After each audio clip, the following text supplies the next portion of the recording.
جو لوگوں کی نسبت بدظنی رکھتا ہے وہ اپنے ہر ایک معاملہ کو خوب سوچ بچار سے کرتا ہے، اور جو شخص سوچ سمجھ کر بات چیت کرتا ہے وہ بہت کم غلطی کرتا ہے۔ دوستوں، جو شخص زیادہ غور و فکر کر کے بات کرتا ہے اس کی رائے صحیح اور درست ہوتی ہے۔ جو شخص انجام کار کو سوچ لیتا ہے وہ بہت سی خرابیوں اور نقصانات سے محفوظ رہ جاتا ہے۔ غور و فکر عقلوں کو جلا دینے والی اور حماقت فضول کاموں میں ڈالنے والی ہے۔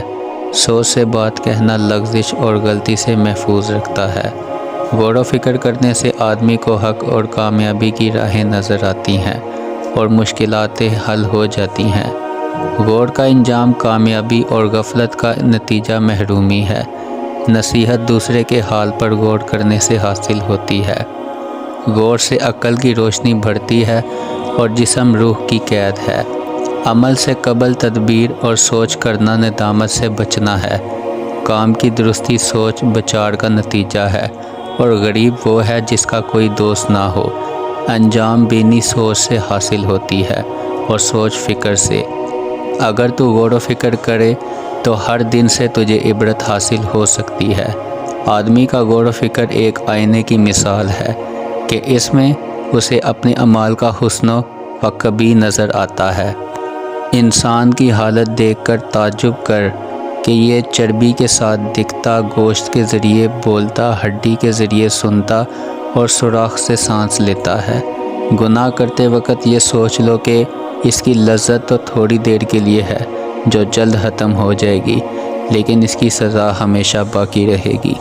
غور کر کے مشکل مسائل سمجھ میں آئیں، سخاوت کر کے خوشی حاصل رہے، نعمت کا شکر بجلا کے اللہ تعالیٰ کی طرف سے نعمت میں ترقی ہو۔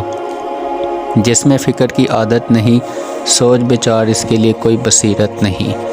انجام میں فکر کرنا سخت مصیبتوں سے بچاتا ہے۔ کام کرنے سے پہلے سوچ لیا کرو کہ تمہارے کام میں کوئی شخص عیب نہ نکالے۔ غور و فکر کرنے سے سوچ بچار درست ہوتی ہے اور عقل سے تمام مخلوق کی اصلاح اور بہتری حاصل ہوتی ہے۔ ایک تھوڑی سی ساعت قدرتی الہی میں فکر کرنا دیر تک عبادت کرنے سے اچھا ہے۔ کسی کام کا پختہ ارادہ کرنے سے پہلے اس کی نسبت غور و فکر کرو۔ اس کی طرف متوجہ ہونے سے پہلے اس کے متعلق دوست احباب سے مشورہ کرو، اور اس کے شروع کرنے سے پہلے خوب سوچ بچار کر لیا کرو۔ جب تو کام کرنے سے پہلے ان کو سوچ لے گا تو ہر ایک کام کا انجام اچھا ہوگا۔ پہلے سوچ پھر اس کے بعد کلام کرتا کہ غلطی سے بچے رہیے۔ جو غور و فکر سے کام کرتا ہے وہ انجام کار کو سوچ لیتا ہے، اور جو شخص زمانے کی حالت کو جانتا ہے اس سے لائق ہے کہ اس کی گردشوں اور مصیبتوں سے بے فکر نہ رہے۔ طاعت نہایت محفوظ سامان اور قدرت الہی میں غور و فکر کرنا اچھا سہارا ہے۔ کام کرنے سے پہلے اسے سوچ لینا لغزش اور غلطی سے بچاتا ہے۔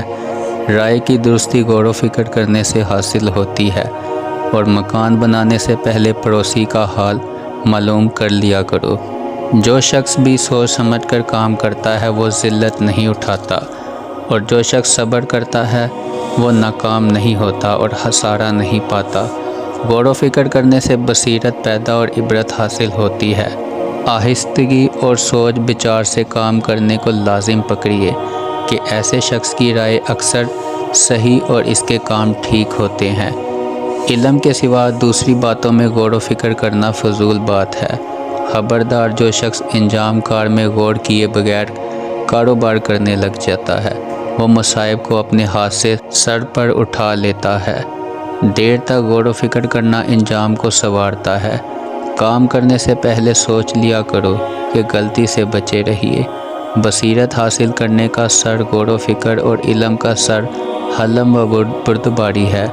راستہ پانے کے لیے غور و فکر کافی، اور جس چیز کے دینے میں تکلیف نہ ہو وہ بہت اچھا تحفہ اور عطائے وافی ہے۔ کام کرنے سے پہلے سوچ لیا کرو تاکہ غلطی سے بچے رہیے۔ بصیرت حاصل کرنے کا سر غور و فکر اور علم کا سر حلم و بردباری ہے۔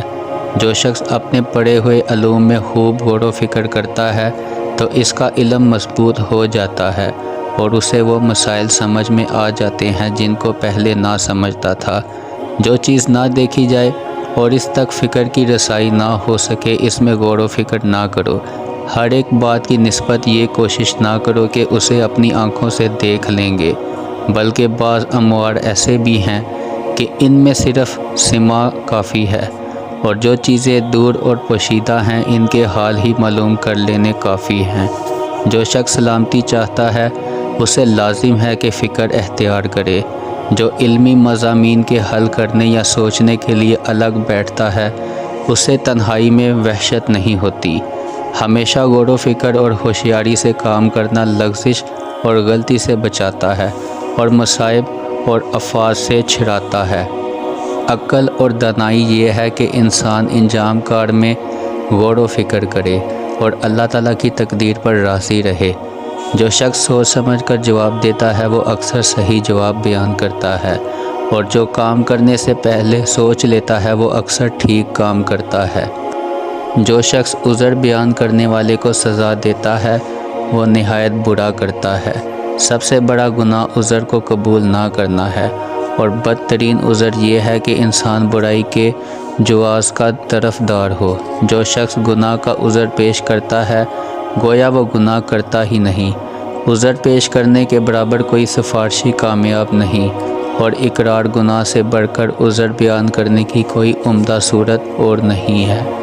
اس شخص کے پاس اپنا عذر بیان نہ کرو جو اس بات پر خوش ہوتا ہے کہ تیرا کوئی عذر باقی نہ رہے۔ اپنا کام ایسے طور سے کر جس سے تیرا عذر قائم اور حاجت ثابت ہو رہے۔ اگر کوئی اپنی غلطی قصور کا عذر بیان کرے تو اسے قبول کر لینا مناسب ہے۔ مجرم کا سفارشی عذر پیش کرنے میں عاجزی کرتا ہے۔ جزاک اللہ۔